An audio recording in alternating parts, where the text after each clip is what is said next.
ہر پل Jio drama موہڑا بن چکا ہے بہت ہی زیادہ انٹرسٹنگ۔ اس میں ہمیں دکھایا جائے گا کہ اسکندر جو ہوتا ہے وہ اپنے فارم ہاؤس پہ ہوتا ہے، وہاں سے وہ کرتا ہے اپنے جو اس کے گارڈز ہوتے ہیں ان کو کال کر کے ان کو کہتا ہے کہ مجھے جو ہے وہ آدمی ابھی کے ابھی ارجنٹ چاہیے، میں نے اس سے ملاقات کرنی ہے اور وہ بھی آخری۔ دوسری طرف حمزہ جو ہوتا ہے وہ اپنے والد کے ساتھ میٹنگ میں جاتا ہے۔ اس پر جیسے ہی میٹنگ میں جاتے ہیں تو سارے بورڈ آف ممبرز جو ہوتے ہیں وہ کہتے ہیں کہ اسکندر نے جو بھی کیا یہ اچھا نہیں کیا، اس کے بعد ہم لوگ جو ہیں وہ آپ لوگوں کے ساتھ انویسٹمنٹ نہیں کرنا چاہتے، ہم لوگ چاہتے ہیں کہ جو انویسٹمنٹ ہم لوگوں نے کی ہے، جو سرمایہ ہم لوگوں نے آپ لوگوں کی کمپنی میں انویسٹ کیا ہے وہ ہم لوگ واپس لے لیں۔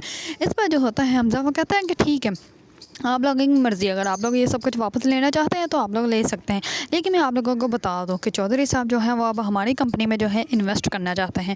یہ بات سنتے ہی سب لوگ جو ہوتے ہیں وہ بہت زیادہ حیران ہو جاتے ہیں، کیونکہ چودھری جو ہوتا ہے وہ ان لوگوں کی کمپنیز کا جو ہے ہیڈ ہی سمجھ لیں، کیونکہ ہیڈ کے برابر ہی ہوتا ہے اور وہ بہت زیادہ انویسٹ بھی کرنے کے لیے ریڈی ہوتا ہے۔ اس پر جیسے ہی سب ممبران جو ہوتے ہیں بورڈ آف ممبرس کے وہ چلے جاتے ہیں تو اس پر جو ہوتا ہے حمزہ کا والد وہ حمزہ کو کہتا ہے کہ تم نے سب کے سامنے یہ بات کیوں کر دی، اور تمہیں کیا پتا کہ علیزہ جو ہے وہ ہماری کمپنی کو جوائن کرے گی بھی یا نہیں۔ اس پر جو ہوتا ہے حمزہ وہ کہتا ہے کہ بابا آپ پریشان مت ہو، علیزہ سے میں بات کروں گا، علیزہ جو ہے وہ یہ کمپنی جوائن کر لے گی، اور ابھی اس ٹائم ہمیں جو ہے وہ ایک اچھا خاصا انویسٹر چاہیے جو ہماری کمپنی میں انویسٹ کرے، تاکہ جس سے ہمارے جو ہے کمپنی کے جو ہے وہ پوائنٹ جو ہے وہ زیادہ بڑھ جائیں اور ہمارا جو ہے کمپنی کا سرمایہ جو ہے وہ بھی برابر ہے۔ اس پر اس کا والد جو ہوتا ہے وہ کہتا ہے کہ ہاں یہ بات تو تم نے ٹھیک کی ہے، اب چلو دیکھتے ہیں پھر کیا ہوتا ہے، اور علیزہ کو تو پھر منانا ہی پڑے گا۔ اسکندر کا والد جو ہوتا ہے اسکندر کو کرتا ہے کال کر کے اس کو کہتا ہے کہ تم جو ہے وہ گھر واپس آ جاؤ اور پلیز آپ بیہیویئر یور سیلف، اپنے بیہیویئر میں رہو، اور جو زیادہ تم نے بدتمیزی جو پھیلائی ہوئی ہے نا اس کو کنٹرول کرو۔ اس پر اسکندر جو ہوتا ہے وہ کہتا ہے کہ ٹھیک ہے بابا میں آ جاؤں گا۔ دوسری طرف وہ اس آدمی سے بار بار پوچھتا ہے کہ وہ کون ہے۔ اس پر وہ پہلے تو کسی آدمی کا نام بتاتا ہے، اس کے بعد وہ کہتا ہے کہ کوئی لڑکی ہے لیکن مجھے اس کا نام نہیں پتا۔ وہ کال کرتی ہیں، اس پر اسکندر جو ہوتا ہے وہ کہتا ہے کہ اس لڑکی کا نام بتا، اس پر وہ کہتا ہے کہ مجھے نام نہیں پتا۔ اس پر اسکندر جو ہوتا ہے اس آدمی کو جان سے مار دیتا ہے اور وہاں سے گھر آ جاتا ہے۔ جیسے ہی گھر آتا ہے تو وہ اس کی والدہ جو ہوتی ہے اس کو دیکھ کر بہت زیادہ خوش ہوتی ہے اور وہ کہتی ہے کہ تم گھر آ گئے ہو۔ اس پر اسکندر جو ہوتا ہے وہ کہتا ہے کہ ماما میں فریش ہو کے آپ سے ملتا ہوں۔ اس پر وہ اوپر جا رہا ہوتا ہے تو راستے میں ہی علیزہ ملتی ہے۔ اس پر وہ کہتا ہے کہ میں آ گیا، ویلکم نہیں کرو گی بھابھی؟ اس پر وہ کہتی ہے کہ تم کون سا حج کر کے آئے ہو جو تم سے ویلکم کرو، تم تو بھگوڑے ہو جو کہ پولیس کے ڈر سے جو کہ بھاگ کے چلے گئے تھے۔ اس پر اسکندر جو ہوتا ہے وہ کہتا ہے کہ بھگوڑا اور میں صحیح ہے، مان لیا۔ اس پر وہ کہتی ہے کہ اب تمہیں اور بھی مزہ آئے گا، کیونکہ اب جو ہے تمہاری زندگی جو ہے وہ اور بھی زیادہ عذاب بنا کے رکھ دوں گی، اور تم جیسے انسان کی وجہ سے ہی جو ہے انسان کو اتنا بڑا بننا پڑتا ہے۔ اس پر اسکندر جو ہوتا ہے وہ کہتے ہیں کہ ٹھیک ہے دیکھ لیتے ہیں بھابھی، اب پیچھے ہٹیں گی، مجھے جانا ہے۔ اس پر وہ کہتا ہے کہ اچھا نہیں ہٹیں گی، چلے مجھے ہٹانا آتا ہے۔ اس پر وہ کہتا ہے کہ بھابھی مجھے اچھے سے ہٹانا آتا ہے اور میں آپ کو جو ہے یہاں سے ہٹا کے رہوں گا۔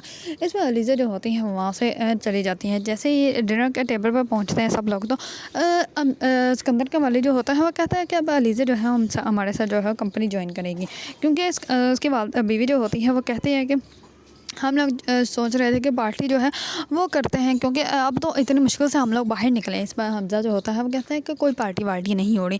اس پر اس کے والد بھی جو ہوتے ہیں وہ کہتے ہیں کہ ہاں کوئی پارٹی نہیں ہو رہی، اور بھی ہمارے سر سے جو ہے یہ سب کچھ ختم نہیں ہوا۔ آج پتہ ہے میٹنگ میں کتنی انسلٹ مجھے برداشت کرنی پڑی، اگر حمزہ نہ ہوتا اور حمزہ سب کچھ کنٹرول نہ کرتا تو کچھ بھی نہ ہوتا۔ اس پر اسکندر جو ہوتا ہے وہ کہتا ہے کہ بابا یہاں تو لگتا ہے کہ آپ کو میں نظر نہیں آتا، یہ جان بوجھ کے آپ مجھے اگنور کرتے ہیں۔ اس پر جو ہوتا ہے اس کا والد وہ کہتا ہے کہ اب تو علیزہ بھی ہمارے ساتھ جوائن کرنے کے لیے ریڈی ہو گئی ہے، حمزہ تم نے بات کر لی ہے؟ اس پر حمزہ جو ہوتا ہے وہ کہتا ہے کہ بابا ابھی تو میں نے بات نہیں کی لیکن میں کر لوں گا۔ اس پر جو ہوتی ہے علیزہ وہ کہتے ہیں کہ نہیں میں وہاں پہ نہیں جاؤں گی دوبارہ، جتنی انسلٹ کر کے آپ لوگوں نے مجھے وہاں سے نکالا تھا میں دوبارہ وہاں پہ جوائن نہیں ہو سکتی۔ اس پر جو ہوتا ہے اس کا والد وہ اسے معافی مانگتا ہے اور وہ کہتا ہے کہ علیزہ وہ سب کچھ جو بھی تھا بیٹا وہ ایک غلط فہمی تھی اور میں تم سے معافی مانگتا ہوں۔ اس پر حمزہ جو ہوتا ہے وہ کہتا ہے کہ بابا کیا ہو گیا ہے آپ کو؟ اس پر اسکندر بھی جو ہوتا ہے وہ کہتا ہے کہ بابا آپ کو کیا ہو گیا ہے، اگر وہ نہیں جوائن کرنا چاہتی تو رہنے دینا۔ اس میں جو ہوتی ہے علیزہ وہ کہتی ہے کہ انکل آپ ایسے معافی نہ مانگیں، مجھے برا لگ رہا ہے، اور لیکن پلیز سوری میں یہ اس کمپنی میں دوبارہ نہیں جا سکتے، اور وہ اٹھ کے اپنے روم میں چلی جاتی ہے۔ پیچھے جو ہوتا ہے حمزہ بھی جا جاتا ہے، حمزہ اس کو منانے کی بہت زیادہ کوشش کرتا ہے۔ دوسری طرف اسکندر جو ہوتا ہے وہ کہتا ہے کہ بابا اگر وہ نہیں آنا چاہتی تو اچھی بات ہے، وہ ویسے بھی کم عقل لڑکی ہے۔ اس پر جو ہوتا ہے اس کا والد وہ کہتا ہے کہ اسی کم عقل بیوقوف لڑکی کی وجہ سے جو ہے وہ چودھری صاحب جو ہے انویسٹ کرنے کے لیے ریڈی ہو کہ بہت زیادہ ضرورت ہے، اور تم لوگ جو ہے وہ کچھ نہیں بولو گے۔ اس پر اسکندر جو ہوتا ہے وہ خاموش ہو جاتا ہے اور علیزہ جو ہوتی ہے وہ مان جاتی ہے، لیکن وہ شرط رکھتی ہے۔ جیسے ہی حمزہ جو ہوتا ہے وہ آتا ہے اپنے والد کے سامنے تو آ کر ان لوگوں کو شرط بتاتا ہے اور وہ کہتا ہے کہ لیزا جو ہے وہ مان تو گئی ہے لیکن اس نے جو ہے وہ اپنی ایک شرط رکھی ہے. اس نے کہا ہے کہ مجھے ویسے ہی ویلکم کیا جائے جیسے مجھے وہاں سے دھکے دے کے باہر نکالا گیا تھا. اس پر جو ہوتا ہے اس کا والد وہ کہتا ہے کہ ٹھیک ہے اب جیسے ہی وہ چاہتی ہے ویسے ہی ہوگا. اگر آپ لوگوں کو ڈرامہ موہڑا پسند ہے اور اس کے بارے میں نیو اپڈیٹ جاننا چاہتے ہیں تو میرے چینل کو لائک کمنٹ اینڈ سبسکرائب کرنا مت بھولیے گا.